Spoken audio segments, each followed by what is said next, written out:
personnes qui reviennent, ça fait plaisir. Expérience de paysage, c'est un cycle de conférences qui a été initié il y a 7 ans sur Paris. L'idée principale, c'était de créer une mémoire du paysage en faisant intervenir des paysagistes, mais pas que, essentiellement aussi des personnes qui travaillent autour du thème du paysage. Donc ça peut être des photographes, des sociologues, des géographes. Et voilà un an qu'on a souhaité amener expérience de paysage plus près de la Méditerranée avec des problématiques spécifiques. Et je suis ravi parce que l'ambition principale d'Expérience de paysage Méditerranée, c'était de composer de l'échange avec des acteurs étrangers qui étaient sur les mêmes thématiques et les mêmes problématiques. Et on reçoit aujourd'hui Jelal Abdelkafi qui est paysagiste et urbaniste et qui va nous présenter donc une partie de son parcours et également un cas particulier qui reflète les problématiques actuelles. Merci Nicolas, merci à tous d'être présents. Euh, je vais essayer de vous présenter comment se posent les problèmes d'urbanisme et de paysage en Tunisie. Alors, dans ma formation, j'ai commencé par une formation de paysagiste. J'ai beaucoup aimé ce métier. Et puis, je l'ai poursuivi par une formation d'urbaniste. J'ai fini par faire une thèse sur la Médina de Tunis, en Sorbonne.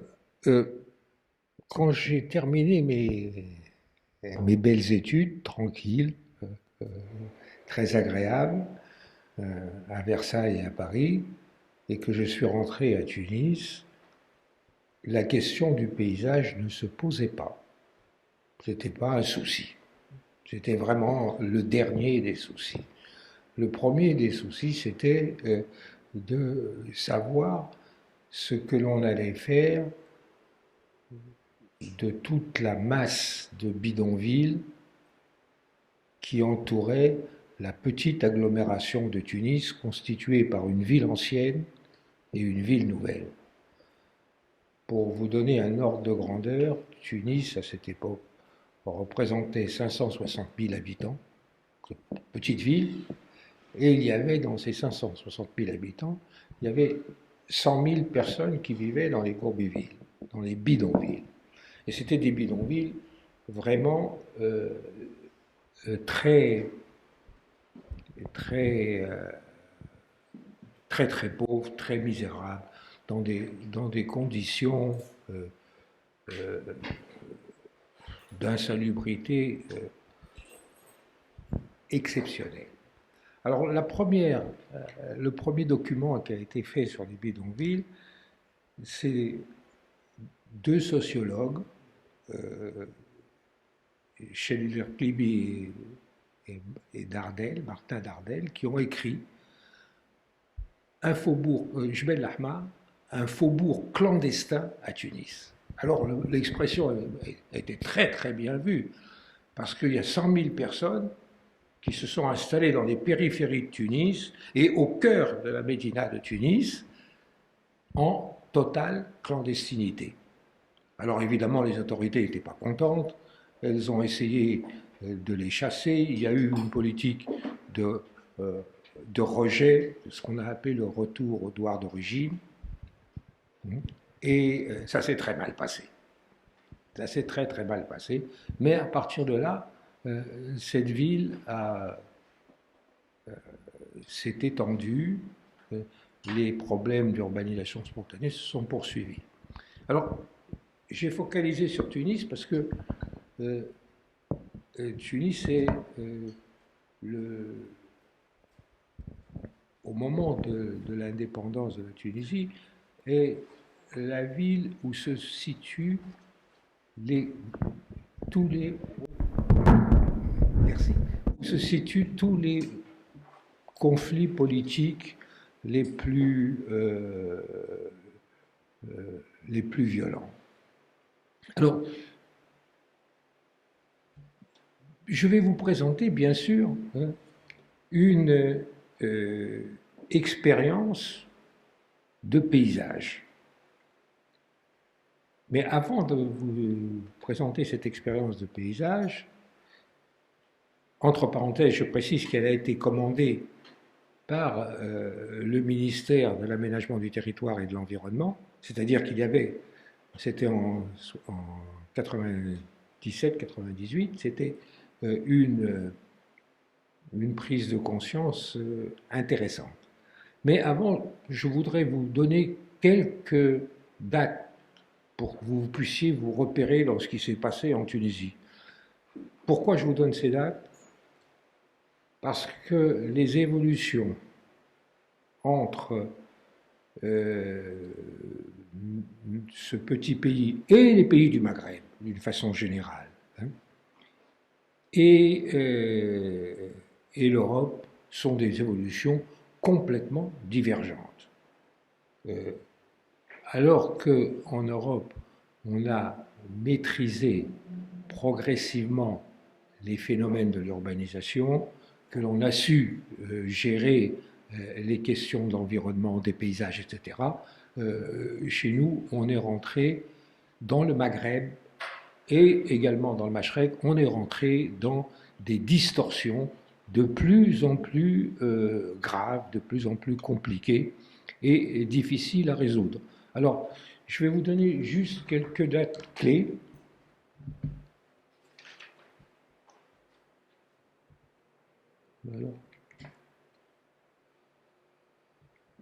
Voilà. Je commence en 1837. 1837, il y a une petite médina à Tunis de 270 hectares qui a 90 000 habitants. Et il y a une vingtaine de villes dans le reste du pays. L'ensemble des villes et villages ne font pas plus de 200 000 habitants. La population de la Tunisie est de 1 100 000 habitants. Mais où vivent ces urbains?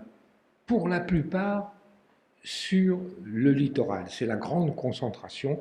Et l'intérieur du pays, alors là, c'est la chose la plus extraordinaire qui soit, l'intérieur du pays, à cette époque-là, est encore très, très naturel, avec guillemets.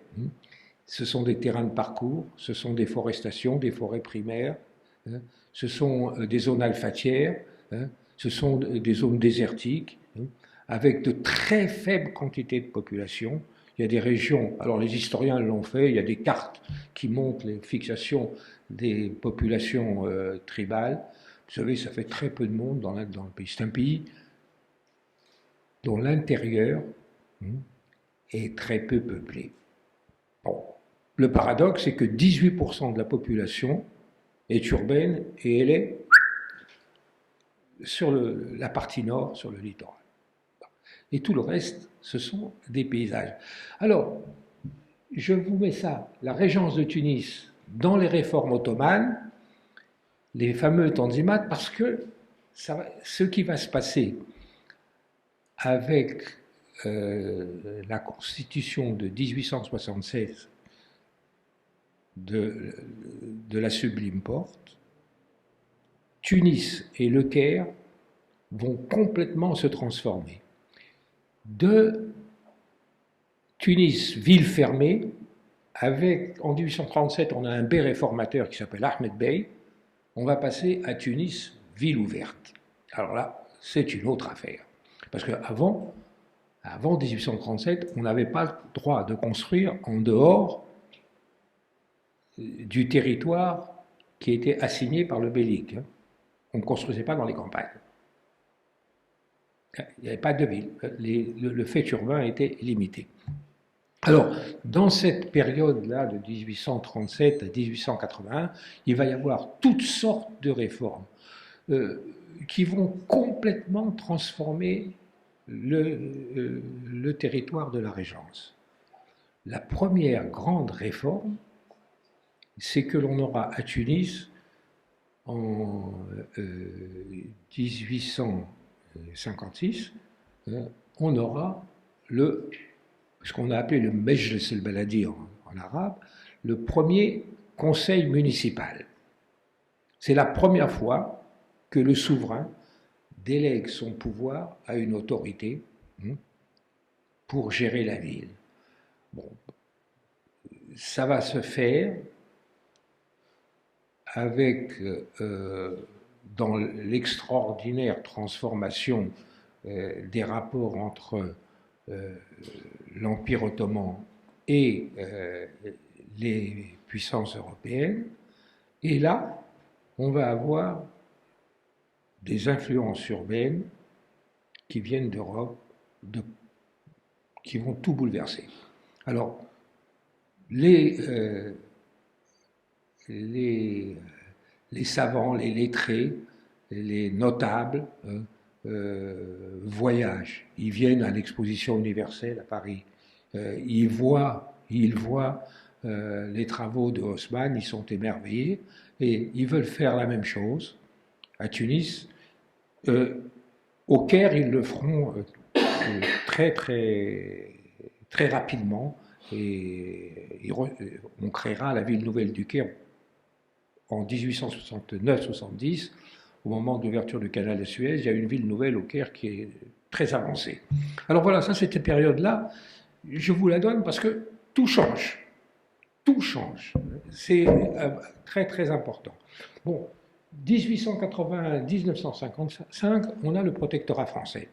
Qu'est-ce qui se passe? En 85, se crée à Tunis la direction des travaux publics. Cette direction des travaux publics est dotée d'un corps d'ingénieurs de haut niveau. Entre 1885 et 1900, ils font toute l'armature urbaine de la Tunisie qui perdure pour l'essentiel jusqu'à aujourd'hui.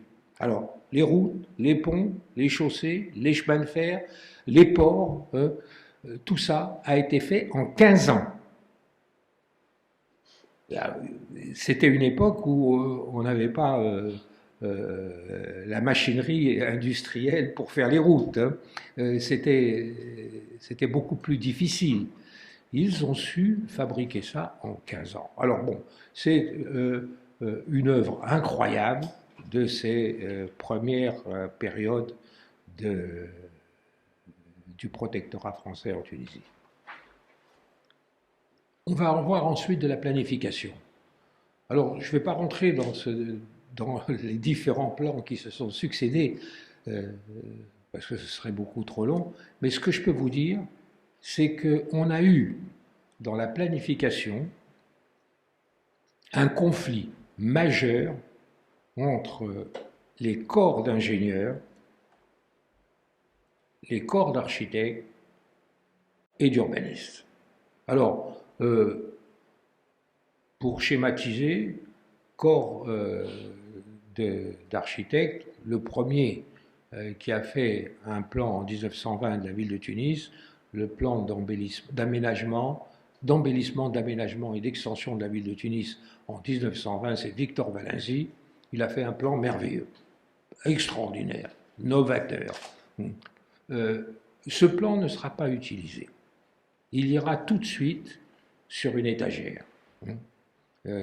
Par contre, on aura un plan d'ingénieurs, deux ingénieurs travaux publics parfaits, Chevaux et Éloi, qui eux feront la première percée de la Médina, traceront une voie dans la Médina de Tunis. Alors bon, je vous passe là-dessus, mais c'est l'enjeu. On ne sait pas comment traiter la ville ancienne. Certains veulent la conserver, comme Victor Valenzi, d'autres veulent la détruire, ou la transformer, ou la moderniser. Alors, la Médina est un support d'idéologie grave.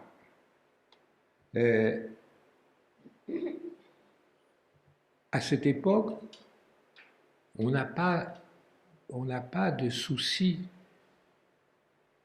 des territoires. et d'environnement. Ça vient progressivement juste avant, dans les années 45-48.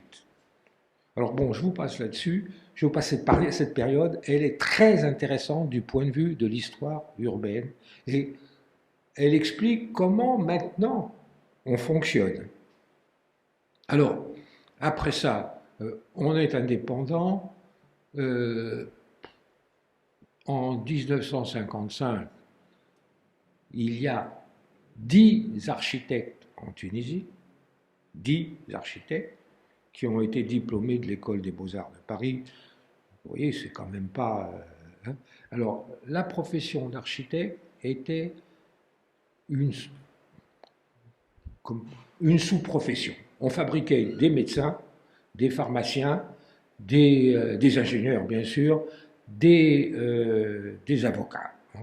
Voilà. Ça, c'était ce que les grandes familles produisaient quand on avait un fils, pas de fille à l'époque, il n'y en avait pas beaucoup qui allaient faire des études. Quand on avait un fils, s'il n'était pas médecin, s'il n'était pas avocat, c'était un taré. Il fallait qu'il aboutisse dans ces filières. Mais la profession d'architecte n'existe pas. La profession d'architecte, c'était une profession considérée comme une profession d'artiste un peu dégénérée. Voilà. Il y avait cette ambiance-là. On le retrouve dans la presse, dans les discours. Voilà. Alors, au moment de l'indépendance, il y a, à partir de 1956, un énorme vide. Un énorme vide au moment où l'agglomération, il y a des poussées d'urbanisation dans tous les sens, et il n'y a pas grand monde pour traiter les questions qui se posent. Et c'est là que la Tunisie va connaître d'une façon très grave les idéologies de l'architecture et de l'urbanisme qui vont dépasser les réalités et les manipuler. Alors, premier exemple, 1958, on a le premier projet de percée de la Médina de Tunis, on la coupe en deux, on traverse toute la ville avec une grande voie de 45 mètres de large. 1958. Alors là-dessus, à partir de là, on n'arrêtera plus d'avoir cette question opposant la tradition à la modernité. Il fallait effacer la tradition pour entrer dans la modernité. Alors on va avoir des architectes qui vont se prêter à ça, il va y avoir des dégâts qui vont être faits, et en 1967, il y a, dans ce contexte très particulier, idéologique et politique, avec le prince et l'architecte, ces deux figures très classiques de ce métier, il y a à ce moment-là un personnage qui se met en tête de défendre les collectivités locales. Il y a un maire qui prend sous sa responsabilité il s'oppose à la tendance générale, il s'oppose et au président de la République et à son architecte conseiller, et il demande la sauvegarde de la Médina de Tunis, ce que Victor Valenzy avait fait en 1920. Vous voyez, on revient. Alors, c'est ça qui est intéressant, cette histoire urbaine est très intéressante. Il se crée une association de sauvegarde qui existe jusqu'à ce jour, qui fonctionne encore, et qui produit le premier plan de sauvegarde en 1972. Voilà. Bon, si vous voulez, c'est dans ce contexte que les choses se déroulent maintenant en Tunisie. On a eu il y a en 1900, en 2015, on a eu le congrès, un congrès international sur les centres historiques de Tunisie et leur protection. Alors, c'est un document qui a abouti, mais qui n'est pas encore entré en application. Un document qui a été approuvé, mais entre l'approbation et la réalité, il y a des mondes. Alors voilà. Et puis maintenant, on est en 2011-2017, on est dans cette seconde république. Alors bon, je vous dis seulement, hein, pour que vous mesuriez bien, on est en pleine révolution politique et sociale. Il se passe tous les jours des choses compliquées. Tous les jours. Alors, dans cette révolution, on a posé comme problème dans la Constitution qu'il fallait communaliser le territoire. Parce qu'avant, il y avait des communes, mais il y avait des territoires qui étaient vides. Il n'y avait pas d'autorité municipale dessus. Bon, maintenant, le principe est que tout le territoire doit obéir à un système communal. Et le deuxième principe, c'est que l'État central ne peut plus diriger par le canal de ses ingénieurs de travaux publics, qui existe jusqu'à aujourd'hui, qui est une puissance, une technostructure d'une puissance considérable, hein, eh bien, l'État doit se décentraliser. Et il ne doit pas, c'est plus à l'État de donner des ordres aux communes. Il doit contrôler, a posteriori, il doit organiser, mais ce n'est plus lui qui fait l'aménagement du territoire, ce n'est plus lui qui fait les plans d'aménagement des communes. Alors là, voilà, ça je voulais vous cadrer la situation, parce que cette évolution n'est pas terminée. On le voit, je vous ai amené, je vous ferai circuler quelques éléments de revue de presse, extrêmement intéressants. Exemple, actuellement, les gens occupent les domaines publics, construisent. Mais ils construisent massivement dans des domaines publics maritimes. Alors évidemment, tous les littoraux sont accaparés, hein, dans les oueds, un peu partout dans les domaines publics.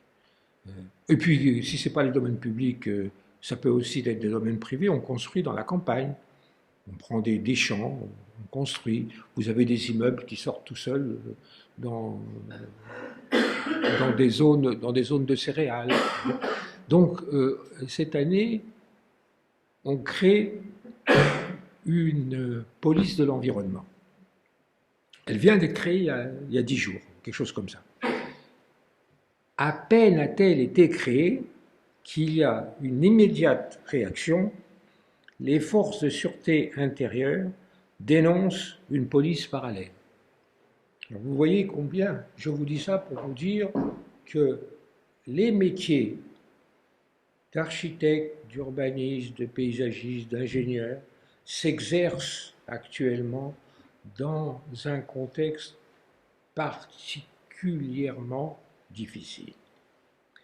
Alors, c'est difficile, mais ce qui est amusant, c'est que malgré tout,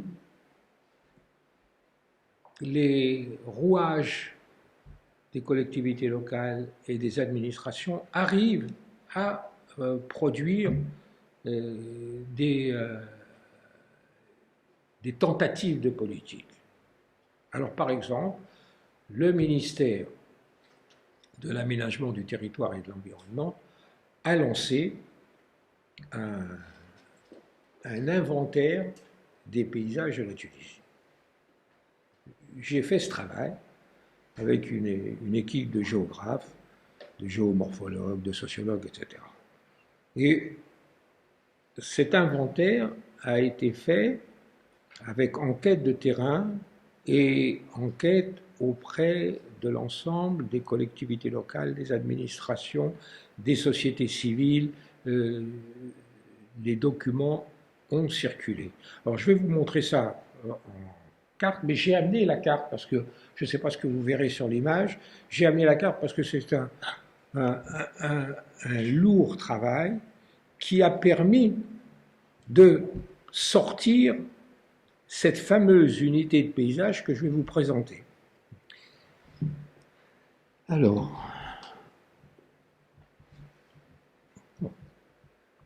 oui, là c'était les chiffres de population, hein, pour vous montrer comment ça a évolué.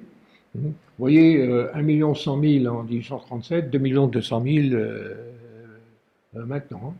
Voilà. Alors voilà, les types de paysages que l'on avait, que l'on rencontre grosso modo en Tunisie. Vous voyez, ça c'est le fond des territoires. Étant entendu que la mécanisation commence à bouleverser les paysages des années 1900, 1900-1920, la céréaliculture transforme, la céréaliculture mécanisée transforme tout le pays, tout le nord du pays.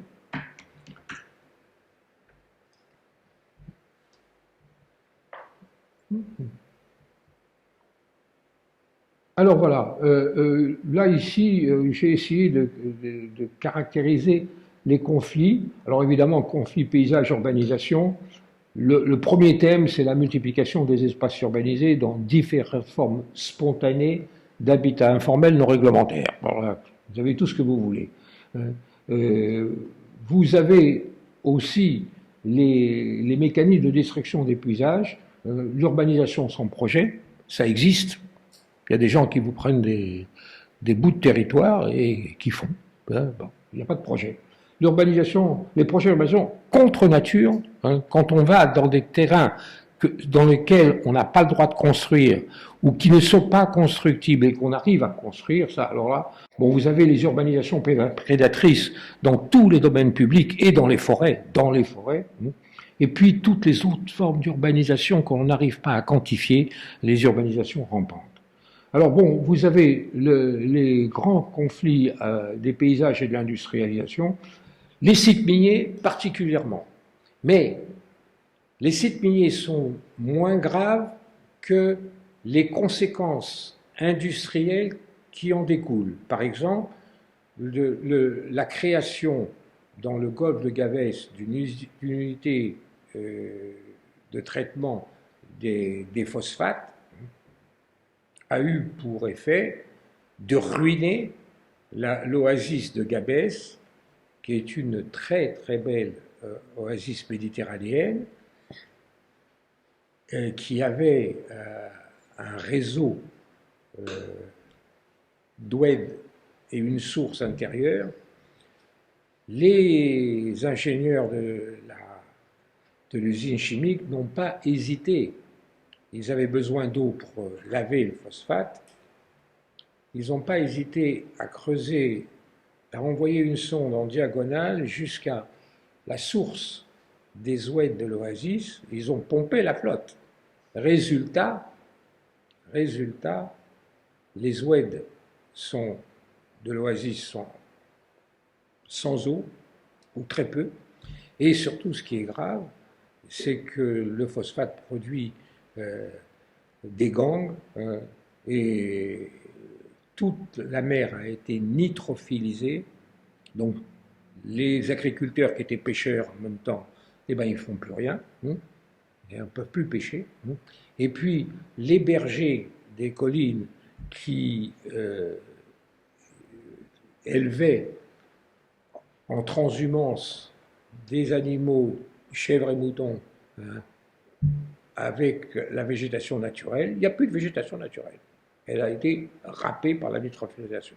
Alors bon, ça, ce sont des conflits terribles.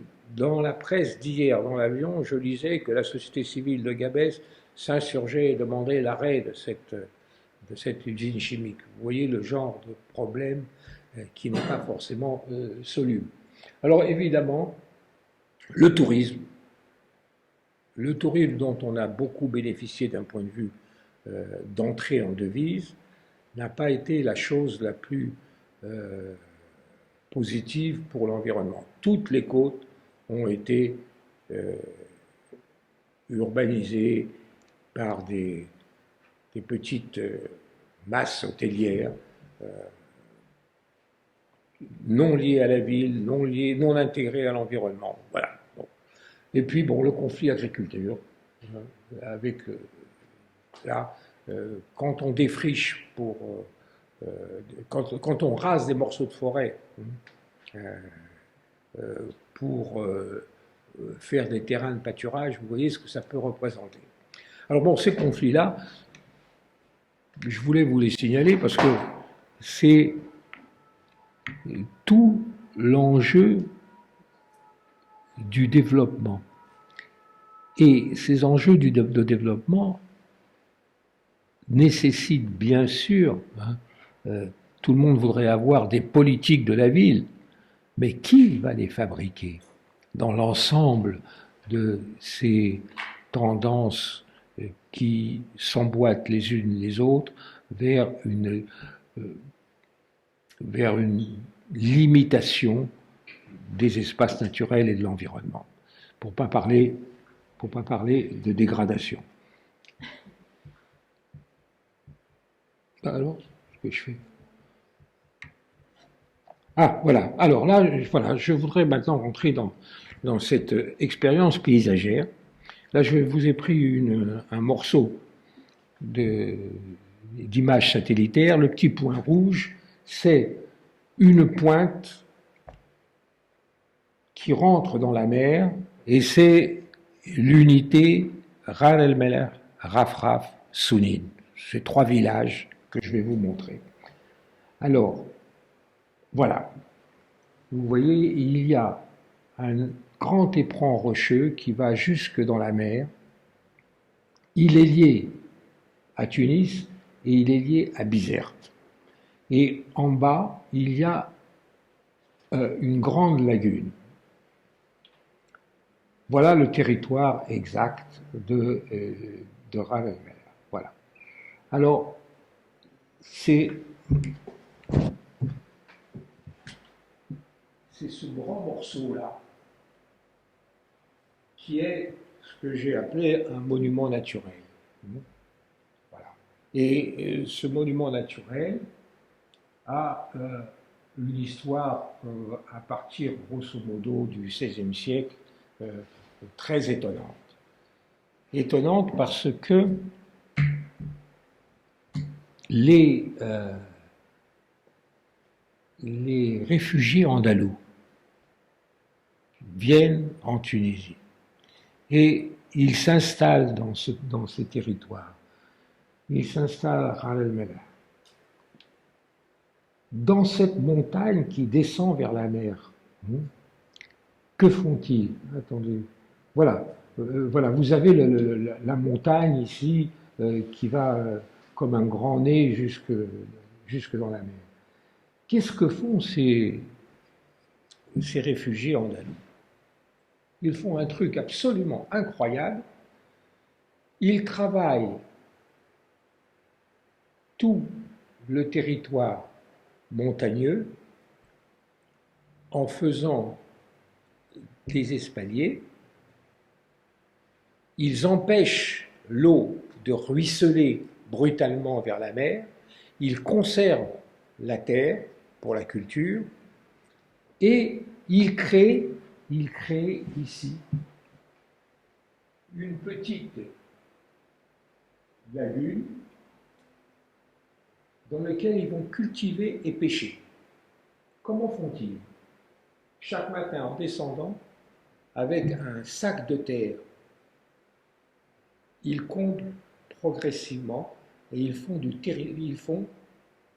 de la terre à cultiver. Alors là, c'est un travail absolument incroyable. Ça existe jusqu'à aujourd'hui. C'est une œuvre gigantesque.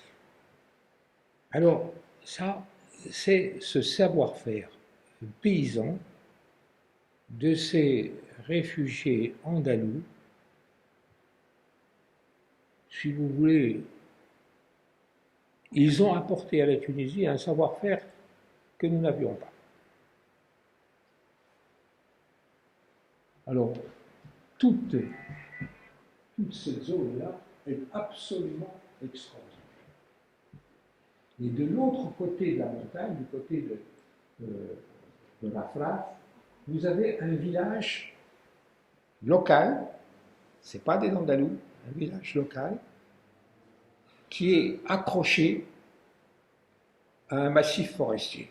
Là, on avait un petit peu de culture dans la forêt et de l'élevage, de la petite transhumance dans la forêt. Ce n'étaient pas du tout les mêmes gens, ni les mêmes savoir-faire. Alors évidemment, ils allaient pêcher aussi, mais ce n'était pas la même capacité de développement. Alors vous avez ces deux villages, qui sont l'un par rapport de part et d'autre de ce grand éperon rocheux qui rentre dans la mer, et deux sociétés qui vivent jusqu'à aujourd'hui en une étrange symbiose, parce que les réfugiés andalous ont gardé leur tradition. Ils sont très respectueux de leur croyances religieuses. Par exemple, pour passer du village de Ras el-Mellah à Rafraf, il y a des petits chemins dans la montagne qui traversent. Pour les gens de Ras el-Mellah, les Andalous, ils traversent, mais il y a le chemin pour les dames et le chemin pour les hommes. On ne se mélange pas. Ça, c'est jusqu'à aujourd'hui. Jusqu'à aujourd'hui, avec, je fais tout de suite une parenthèse, depuis 2011, tous ces critères-là sont complètement en explosion. C'est tout à fait autre chose. Les nouvelles générations, partout, bouleversent les systèmes anciens. Mais, quand nous avons fait l'enquête, on croisait les gens dans des chemins séparés. Et c'était extrêmement intéressant. Alors, il y a un marabout à Ras el-Mellah qui est très fréquenté. Il y a une vie culturelle et cultuelle dans ce site absolument incroyable. Voilà. Alors, je vais vous montrer des images parce que ce sera peut-être la chose la plus... ça expliquera mieux que moi. Alors, vous voyez, ça c'est la distribution administrative est intéressante, mais je voulais vous montrer ici. On a le fleuve Mesgerda qui se jette dans la mer, il traverse toute la partie nord de la Tunisie. Le fleuve Mesgerda, c'est celui qui a permis de créer une vallée à céréales. Alors, cette vallée à céréales existe depuis le temps des Romains. On expédiait le blé vers Rome à partir de là. Alors bon, c'est un fleuve oued d'une très très grande importance. Il a permis de fabriquer ce petit lac. Le petit lac de Ras el-Mellah, qui est classé comme site Ramsar de zone humide. Il est protégé par le ministère de l'Environnement, autant que faire se peut, mais c'est quand même un territoire particulier. Alors les réfugiés andalous, d'accord. Voilà, alors là je vous montre la carte des conditions du village d'un point de vue géomorphologique, et toutes ces analyses-là permettent de discuter correctement avec le ministère de l'Environnement et avec les autorités pour contrôler les constructions, ou tout du moins essayer. Alors voilà, là vous avez un état des lieux. Voilà, c'est comme ça que les choses se présentent maintenant. Avec une arrivée ici, une petite route, cette petite route-là, quand elle arrive à Valenberg jusqu'à la lagune, c'est là que se posent les problèmes d'aménagement. Alors là, il y a eu un projet d'aménagement où on voulait faire une grande voie d'une trentaine de mètres de largeur avec stationnement, etc. Parce que évidemment, l'été, les gens viennent pour se baigner. Il fallait bien. Alors, donc, il a été très difficile de faire admettre qu'il fallait créer un parking en amont et interrompre la circulation parce que ce n'était pas possible d'aller garer sa voiture sur les plages à l'extrémité. Mais c'est ce qui se fait maintenant. Alors voilà, ça ce sont les menaces et l'évolution. On les voit, les croissances de l'ensemble des petits villages. Alors ça c'est des plans maintenant qui sont anciens, mais tout ça est déjà, ce qui était menace est réalisé. Ces morceaux-là, ça n'existe plus comme ça. Tout ça, c'est construit. Toutes les poussées sont, ça y est. Les constructeurs ne sont pas seulement les gens qui habitent la région. C'est toute la promotion immobilière de Tunisie qui veut avoir une villa quelque part, ou un hôtel, ou un machin. Ils viennent là-dedans et ils construisent. Alors voilà, on avait fait quelques projets d'orientation paysagère en demandant des protections particulières. Bon, ça c'est dans les tiroirs des ministères. Des fois on les ouvre, mais pas souvent. Alors, je vais vous montrer. Voilà, on se posait des questions. Ces orientations de 98 supposaient l'engagement des services de l'administration centrale et des collectivités locales pour créer un projet partagé. C'est ce qu'on disait en 1998.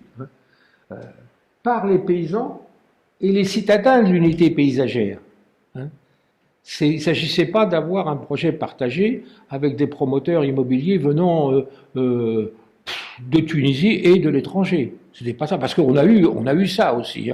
La croissance touristique, c'était tellement extraordinaire que comment résister à un investisseur qui arrive d'Espagne ou d'Italie ou de Qatar avec je vais vous construire un hôtel 25 étoiles, etc. Bon, c'est très difficile, ça. Ce sont des problèmes que l'on rencontre. Alors voilà, on avait fait une liste de questions en suggérant que l'on essaye de contrôler les espaces. Alors, espaces naturels et terres agricoles, on a des administrations, le CRDA, le Conseil régional de développement agricole. Il a l'autorité là-dessus. Est-ce qu'il peut faire bon. Alors les fronts d'urbanisation, bien sûr, c'est l'affaire et du ministère et des collectivités. Alors bon, les franges entre espace urbain et espace agricole, à qui ça incombe?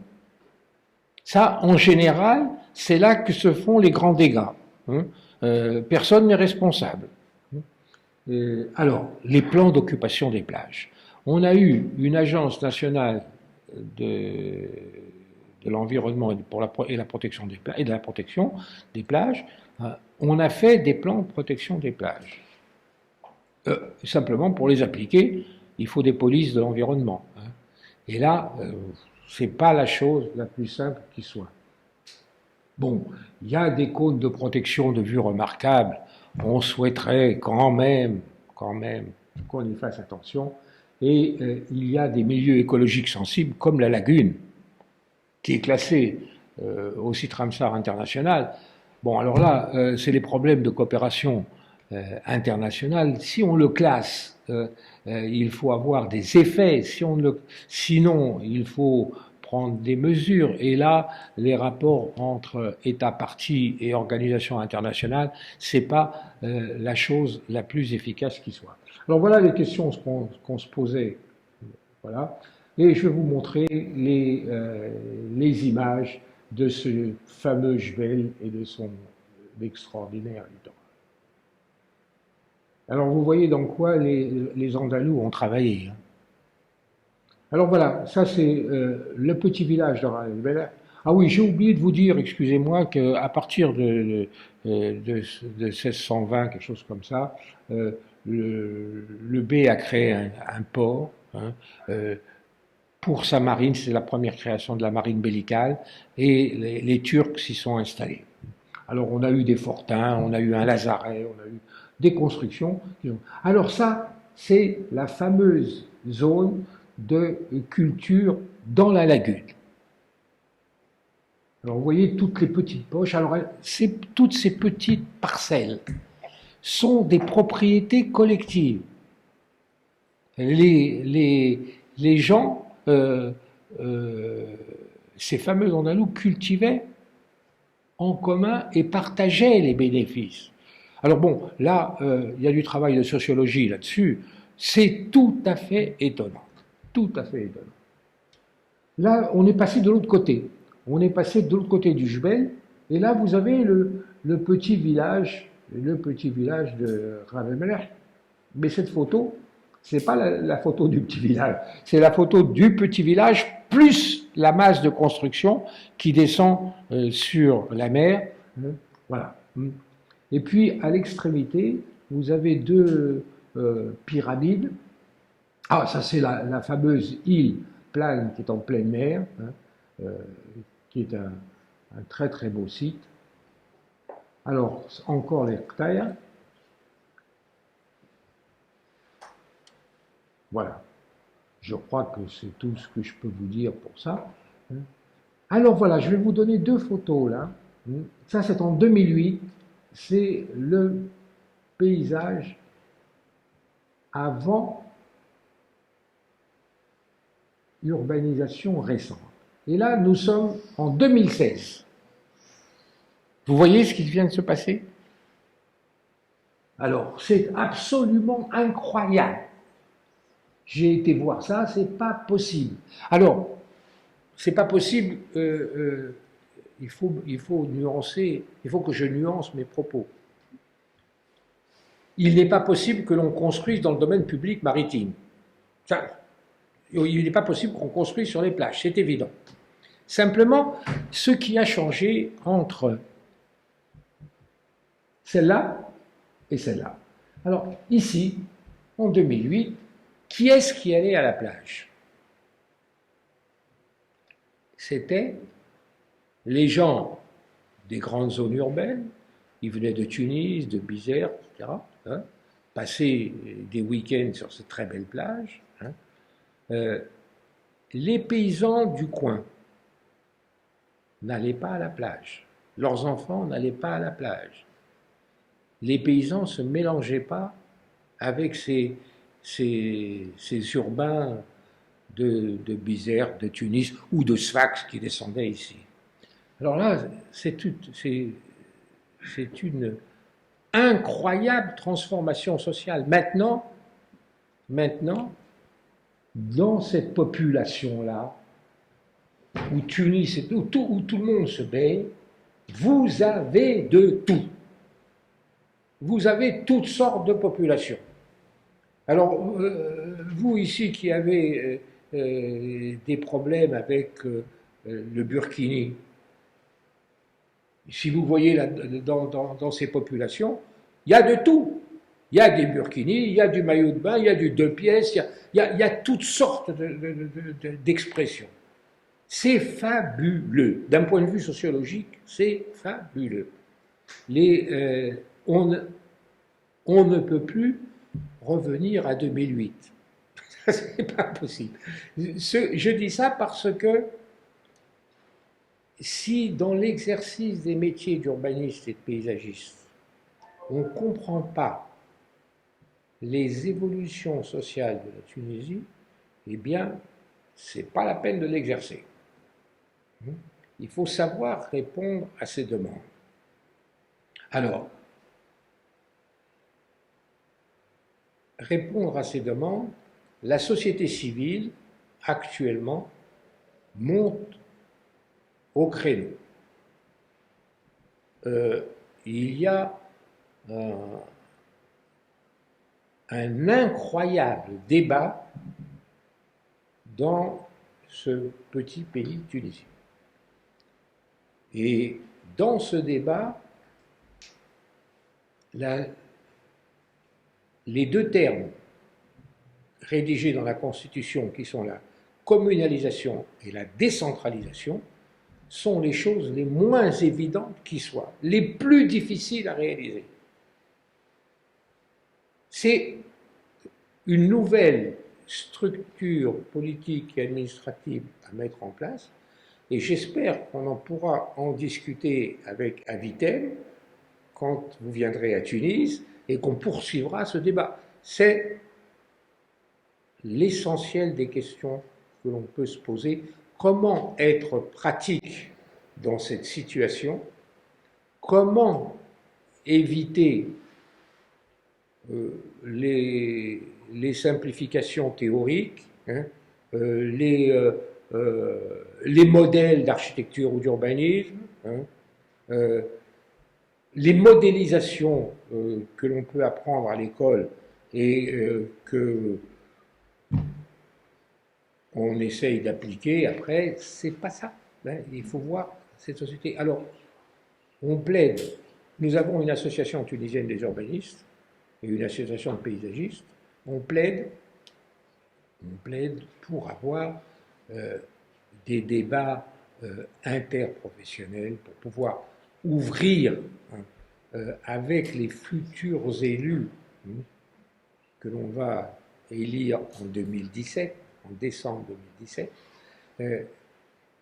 il faut que l'on aille discuter avec ces personnes qu'on ne connaît pas à l'avance, qui sont chacun pris dans leur structure régionale ou locale, avec des enjeux familiaux ou tribaux. Vous avez peut-être pu lire ça dans la presse, c'est avec ça que l'on vit. Alors je vous remercie de votre attention, j'espère que je n'ai pas été trop désordonné dans cette exposition de cette unité de paysage. Je vous remercie.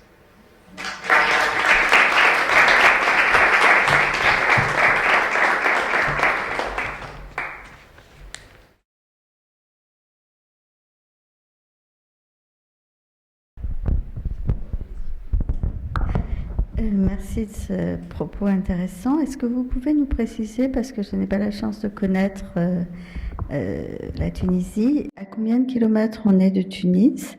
Et puis, sur cette évolution paysagère, quelle est la structure économique ou quels sont les ensembles de structures économiques qui portent ce développement urbain à cet endroit?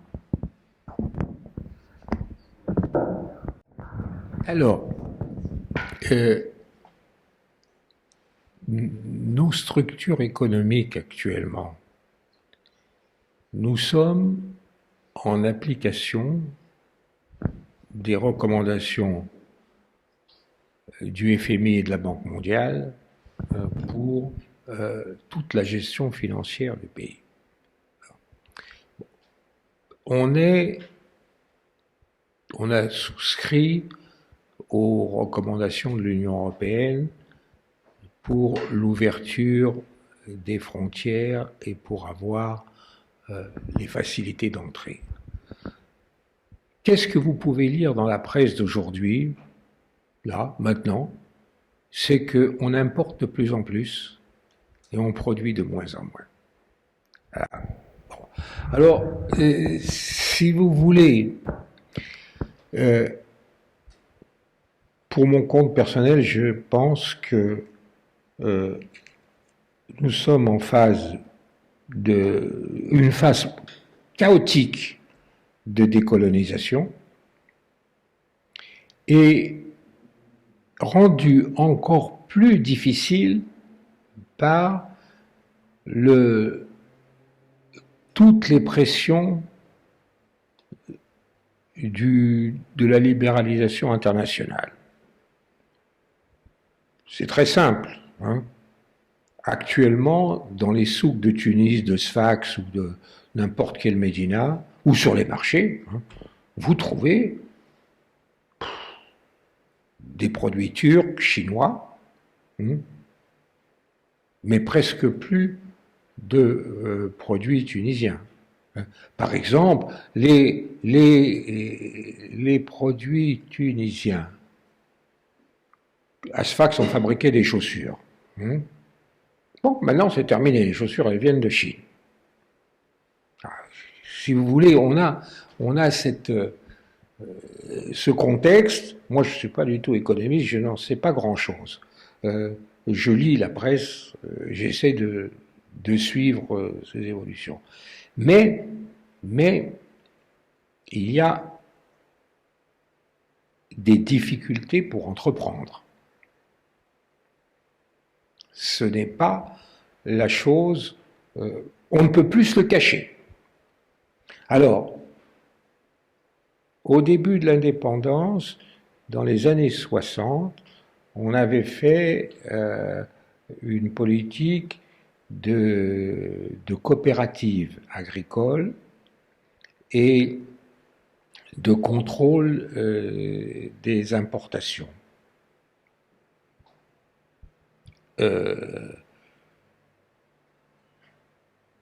Ça a été... il y a eu une dérive politique de ce système au profit d'un pouvoir central qui se raffermissait continuellement. Ça ne veut pas dire que les effets économiques aient été mauvais, hein, mais il y a eu concentration du pouvoir. Et là, la relation économique-pouvoir politique, il faut lire là-dessus, c'est ce qui transforme tous nos pays du Maghreb. Tous nos pays du Maghreb. Il faut bon, moi j'ai visité et j'ai travaillé en Algérie et au Maroc. Il faut voir comment ça se passe aussi chez eux. Hein. C'est pas dans les rapports économiques sont pas positifs pour les pays du Maghreb. L'Algérie est un pays qui importe presque l'essentiel de sa nourriture. L'Égypte aussi. Bon, ce sont de nouvelles conditions. Voilà, je ne sais pas si j'ai répondu à votre question, madame. Ici, ici, on va importer des figues turques, alors qu'on en produit dans la région. Hein, il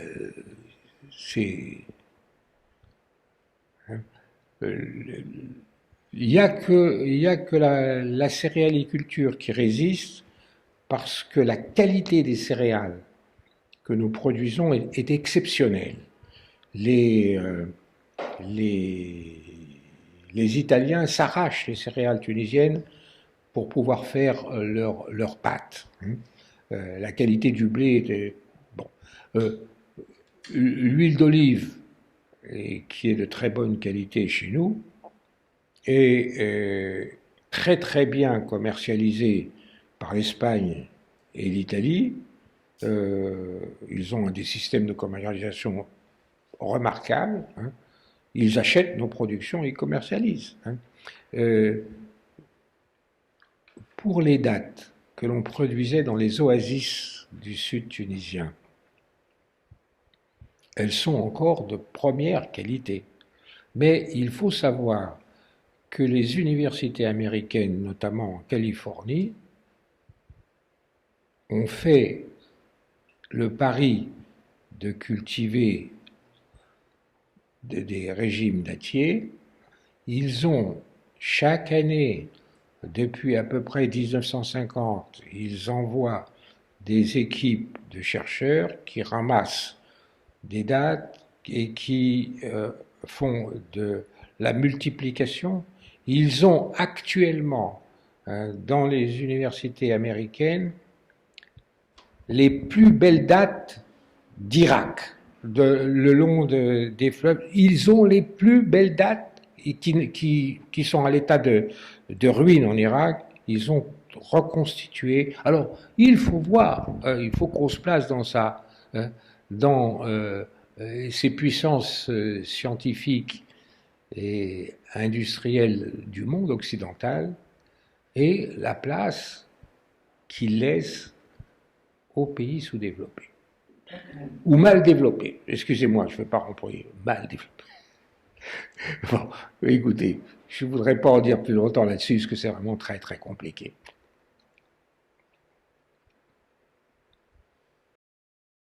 J'avais une question par rapport aux berges du lac et le mouvement d'urbanisation croissant. Donc avant sur les berges du lac, maintenant à peu près partout. Qu'est-ce qui se passe au niveau de la population et de l'habitat? Où est-ce que les gens ils habitent vraiment? Est-ce que les gens habitent? Oui. Alors, on me pose une question sur le Tunis. Tunis avait un lac pollué qui, à partir de 85, a été dépollué. Et sur les berges, on a fait une urbanisation nouvelle. Alors, cette urbanisation, bon, il y a 1200 hectares à conquérir. On a dû en construire maintenant quelque chose comme 400. C'est pas mal comme opération de rattrapage. Simplement, c'est de la promotion immobilière pour classe moyenne et supérieure, et de plus en plus pour classe supérieure. On n'a pas pu accréditer la thèse de faire des portions d'habitat social dans le système. Ça ne s'est pas fait. Ça ne s'est pas fait, et là, les berges du lac sont un enjeu de la promotion immobilière nationale et internationale.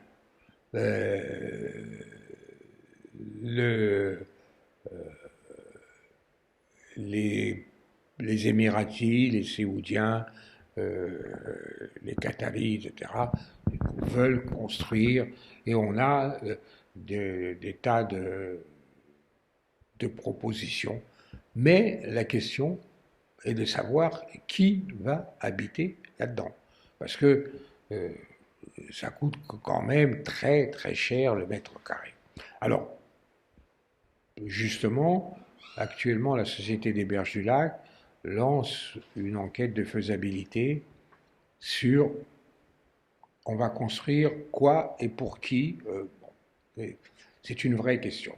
Mais il y a là les mystères de la promotion immobilière. Il y a quand même des gens qui construisent. Ils vendent ou ils ne vendent pas, c'est une autre question. Les immeubles peuvent rester fermés. Ça, c'est... Je ne suis pas habilité à vous donner de l'information là-dessus parce que je n'en sais, d'un point de vue strictement statistique, j'en sais pas grand-chose, mais ça se produit. Et puis, le fait est que ces immeubles qui ont été construits, pour beaucoup, ont été transformés en bureaux. Voilà. Ça, c'est vraiment très important. Très, très important. Oui, bonjour. Alors, j'aurais une petite question pour vous concernant justement la ville de Tunis. On voit aujourd'hui un développement dans la ville de Tunis des quartiers très solitaires, c'est-à-dire que entre justement le lac, les quartiers des Meneza, des Nasr, et la vieille ville aussi, et la partie plus haute, donc Carthage et Sidi Bou Saïd, un développement vraiment solitaire. Chaque quartier est en train de se développer tout seul, jusqu'à arriver à une limite créée par l'État pour améliorer donc la circulation, donc des limites vraiment de rues, d'autoroutes. Et aujourd'hui, on parle aussi de la délocalisation de l'aéroport pour créer encore un nouveau quartier. Il y a une espèce d'intersection entre ces quartiers qui font qu'on n'a aucun plan urbain qui structure la ville. Est-ce que vous pensez qu'il y a un retour en arrière qu'on peut faire pour améliorer cela? Parce que ça crée des problèmes d'un point de vue urbain et organisationnel énormes. Et que pensez-vous de cette problématique qu'on ne traite pratiquement pas du tout aujourd'hui? Tunis, c'est une agglomération de 2,2 millions d'habitants, hein, c'est pas mal. Elle est à peu près, c'est l'agglomération attractive de toute la Tunisie. On vient de toutes les régions. On ne migre pas dans les autres petites villes comme on migre à Tunis, hein. Dans les autres agglomérations comme on migre à Tunis. Alors, bon, cette migration a été structurée, encadrée à différentes étapes. Il y a eu, puis vous avez l'air de connaître Tunis comme il faut, il y a eu la création du district de Tunis en 1972. Le district de Tunis a fait le schéma directeur d'aménagement et d'urbanisme du Grand Tunis, qui est un document tout à fait remarquable, dans lequel on restructurait Tunis en zone urbaine et avec un système de circulation et avec la création du fameux métro léger que vous connaissez. Ça, c'est la première fois que l'on a positionné un système de transport en commun en site propre à l'échelle de l'agglomération. C'est un travail tout à fait étonnant.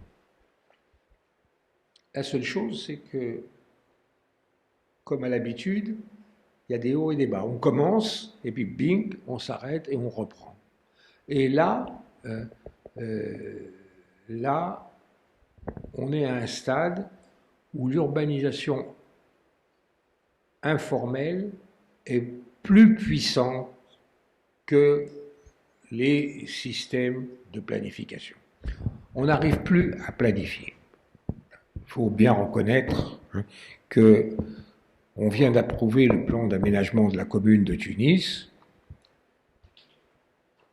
Bon, mais on est loin des capacités nécessaires pour le réaliser concrètement. Si vous voulez, là se posent des problèmes d'autorité politique à l'échelle régionale. C'est une question qui est posée, qui est sur la table. Avec Avitem, on doit en discuter en septembre. On a une semaine de discussion sur ça. Est-ce qu'on va pouvoir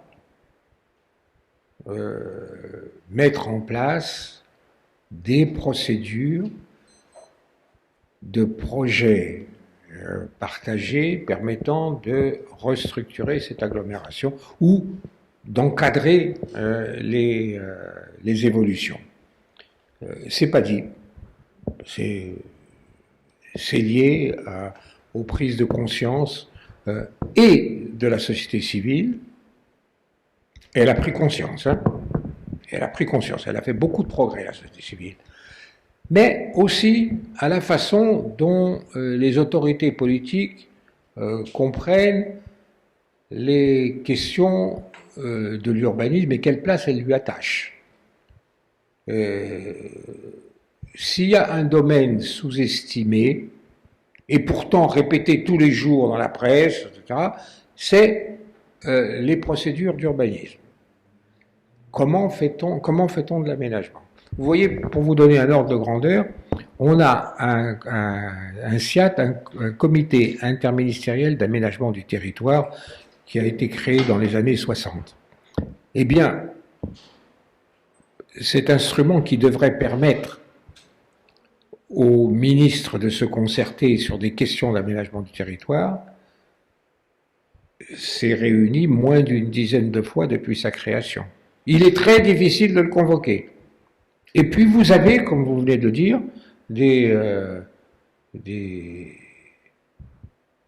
un jour, vous lisez dans la presse qu'on va transférer l'aéroport. Ça n'a aucun sens, mais il y a des espèces d'échappées comme ça, qui se font.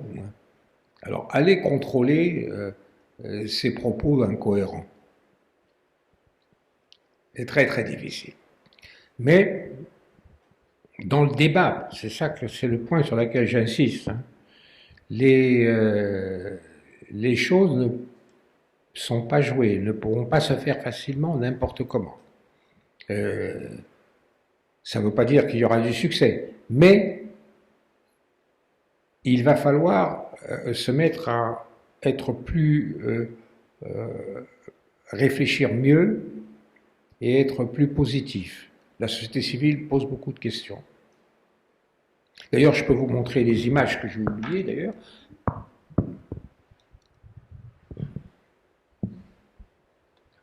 Ah oui, ça c'était la fameuse carte, je ne vous l'ai pas montré celle-là, c'est la fameuse carte d'inventaire des unités paysagères de la Tunisie, bon on en reparlera après, voilà.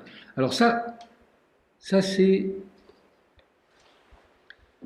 le golfe de Hammamet. Vous avez en premier plan la petite Médina qui fait 3 hectares, et vous avez le splendide golfe de Hammamet. Tout ce golfe-là, toute la rive est couverte d'hôtels qui actuellement sont sous-utilisés ou fermés. Le tourisme est en crise pour les raisons politiques que vous connaissez, mais en crise aussi structurelle parce que le tourisme a changé. On ne fait plus du tourisme du tourisme de masse avec des hôtels de 400 à 500 lits. Ça marche plus. Il y a une dette hôtelière là-dessus, il y a un problème. Eh bien, regardez, ce plan d'aménagement, moi j'ai fait le plan d'aménagement de Hammamet, la zone hôtelière, on ne sait pas quoi en faire. On ne sait pas comment la reconvertir. Alors ça, c'est une question permanente. Et regardez, là, ça, on est à Hammamet toujours, et là, vous voyez de l'urbanisation informelle dans un oued. Les gens construisent. Ils construisent dans les jebels en haut, etc. Alors ça, ce sont nos problèmes. Là, je vous montre autre chose. C'est le plan de Carthage, Sidi Bou Saïd. Bon, moi, j'ai fait le plan d'aménagement, le plan de protection et de mise en valeur de Carthage, Sidi Bou Saïd. Je l'ai commencé en 1970. Alors, je vous montre ce plan. C'est les vestiges archéologiques qui ont été repérés par Falb, qui était le consul du Danemark. On a ce plan de 1831 avec la liste. Je vous montre en 2017, sur la photo satellitaire, le report du Cardo et des Decumanis et ce qui reste de Carthage qu'on essaye de protéger. Alors vous voyez que ce n'est pas une chose des plus simples. Voilà. Voilà. Je ne sais pas si j'ai répondu. Merci Djelal. Voilà, j'espère que ça vous a intéressé. Je vous invite à peut-être continuer les débats.